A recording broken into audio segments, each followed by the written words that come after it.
Good morning, Chef. I wanted to start this video by saying I still haven't been able to find a haircut. Just wanted to show you that it's getting absolutely fucking out of control. So I'm gonna put on a hat. Yeah, that's better.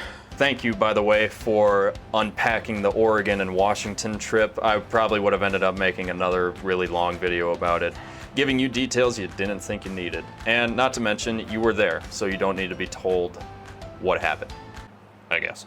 Also, congratulations on the job interview. I hope it goes really well and you land something that fits your schedule, fits your personality, and takes care of you financially. Pays those bills. This past week has been very sunny and bright in Mankato, so I've made a conscious effort to be outside as much as possible. And that's how Minnesota gets you. Like, yes, it is sunny, but holy ravioli, Chef, it is just blistering hot. Here's an opinion for you. Minnesota is a fickle mistress. In the winter, it's going to freeze your ninnies off, and in the summer, it unleashes the wrath of 1,000 hells. Happy 4th of July, Satan. Speaking of which, 4th of July, we celebrated at my mom's motel. You remember the place. It was me, Sarah, my friend Tim, and Meg and her friends. We took out the boat, did some tubing, but it was honestly an odd feeling driving the boat. In my childhood, my dad was the one driving the boat, and now I guess I've leveled up to tube pulling status. Am I my father? Cool. Afterwards, Tim and I were lighting some fireworks in my mom's backyard.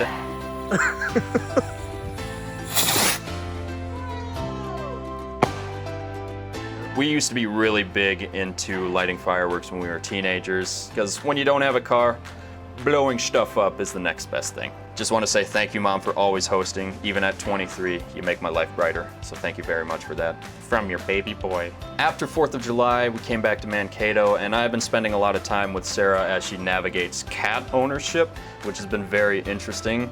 The cat's name is Peach, and she is very much like a Sour Patch Kid. Sour, sweet, gone? This is making it sound like I plan on releasing Peach into the wild. Man, that's just ridiculous. That's not the plan. Yet. Kidding. She is a delight, and she is so loving and cuddly. I love that cat. No. Really, I do. That will hurt me. Bye. Bye. Oh, snap. Crackle pop. On another day throughout the week, I opted to take a bike ride with my now roommate Spencer and my good friend Ryan Munchow. We call him Munchies. We rode through Rasmussen Woods, which is a local woodsy area in Mankato. We rode on bikes that were not fit for off-road conditions. Well, one, I didn't know it was gonna be off-road conditions. That was my first time riding through it. And two, refer back to number one. My bike being a Walmart fix-up, Spencer's bike was a road bike with the real thin tires. Munchies was probably the only one who had a bike fit for the conditions. The trail would go up and down, and on the downward portions, usually at the end of them, were very sharp turns, and that was the true test of my brakes. I had to let Jesus take the wheel on this one. Those brakes barely held on. They were wobbling, they were squeaking, but I also like to live on the edge. At one point, we had to climb a really big hill just to get back home, and once again, my calves were screaming bloody murder and sweating just horribly. Is sweating the body's version of crying? Answer me, science.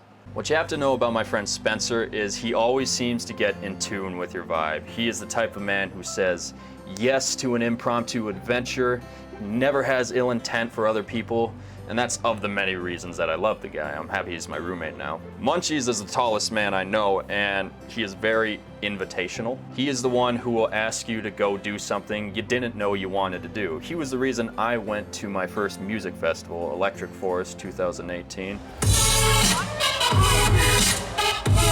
Munchies continues to be a good friend as he pushes you into the next thing, and thank you, Munchies, for always being able to help dissolve my comfort zone.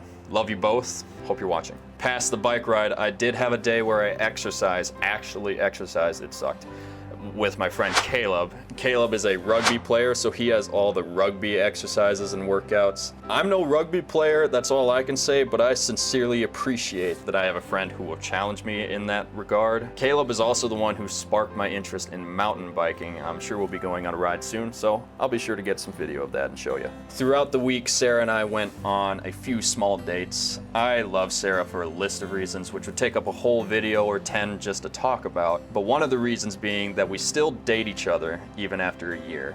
Yes, there is a honeymoon phase during most relationships, and past that, it's more of like a partnership. But we still date each other. We still explore each other's interests and challenge each other. There's this Dairy Queen in the downtown area of Mankato that is a great place to stop, hang out, have a little sweet treat. I'm trying. Look, like the shell, it's still retaining shape. It's just melting out at rapid rate. Engulfs in fear. It's one of my favorite places to go with Sarah because it's so casual and, of course, ice cream, which is fantastic. We've been taking my moped out quite a lot, cruising through the alley, and just vibing to music as we drive around. And it's those moments that make me remember that Sarah is just one in a million. My best friend, my co-pilot, my to my. I think soon we're gonna be making a vlog about the typical Ryan and Sarah date. So saddle up, Seabiscuit, stay tuned. But that pretty much sums up my last week. You're probably wondering, did I do the 10-mile hiking and 3 days of stretching? I did the stretching part, that's for sure. I don't think I hiked 10 miles, but I think the activity through the week can make up for it. As much as I like to achieve goals, I also need to be honest with myself as to what I can and can't handle. And 10 miles probably would have been quite a lot of hiking for my current status. So it's just bit by bit, we're gonna get a little better every day. All I care about is moving a little bit each day to remind myself that I am not dead yet, and that is a win in my book. I can't wait to see your next video, and a few ideas for you, as I know school is going to be taking up quite a lot of time.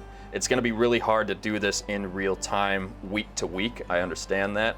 So feel free to come up with videos that are simply inner thoughts vocalized, maybe there are stories in your past you want to explore.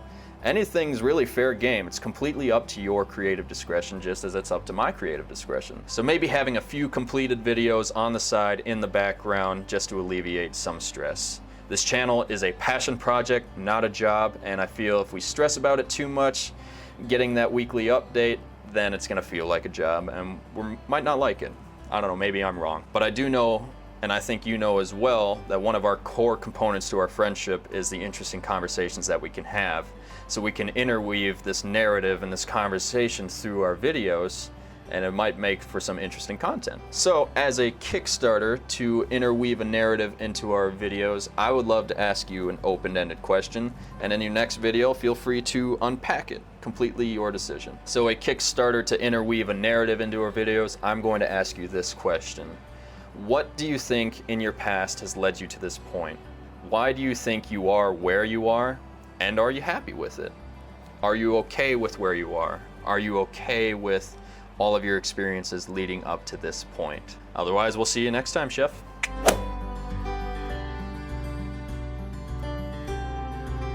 All right, super quick, I'm gonna show you how I make one of my favorite breakfasts, just avocado toast. Obviously, you have a good old avocado. You kind of score it like that so you can get it out easier. And then you put the avocado in there, add a little bit of lemon juice, red pepper flakes, some S&P. You spread it on some toast, and it is just absolutely delightful. Yes, it kind of does look like baby food sitting on bread. Looks disgusting, tastes delicious.